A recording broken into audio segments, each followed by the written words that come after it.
उकाड़ा में पाकिस्तान किसान इत्तेहाद ने मुतालबात के हक में एहतजाजी तहरीक चलाने का ऐलान कर दिया। 23 फरवरी को उकाड़ा जबकि 25 फरवरी को पंजाब भर में एहतजाज होगा। मुतालबात मंजूर न हुए तो लाहौर और इस्लामाबाद में एहतजाजी धरना होगा। मरकजी सेक्रेटरी जनरल चौधरी हसन अकरम अराई ने हुकूमत को खबरदार कर दिया। मजीद तफसीलात बता रहे हैं उकाड़ा से इश्तियाक अहमद। पाकिस्तान किसान इत्तेहाद के मरकजी सेक्रेटरी जनरल चौधरी हसन अकरम अराई ने उकाड़ा में कारकुनों से खिताब करते हुए हुकूमत के लिए तबले जंग बजा दिया। किसानों की मुश्किलात में इजाफा पर हुकूमत को जिम्मेदार ठहराते हुए एहतजाजी तारीख चलाने का ऐलान कर दिया। उनका कहना था कि किसान बिरादरी 23 फरवरी को उकाड़ा जबकि 25 फरवरी को पंजाब भर में एहतजाजी मुजाहरे करेगी।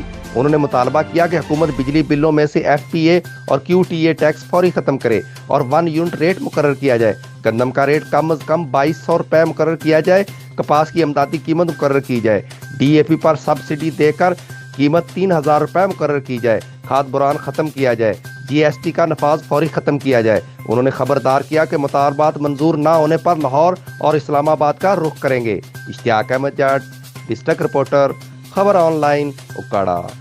हमें सपोर्ट करने के लिए हमारे चैनल को अभी सब्सक्राइब कर लें और बेल के आइकन पर क्लिक करके हमारी लेटेस्ट वीडियो की नोटिफिकेशन बर वक्त हासिल करें।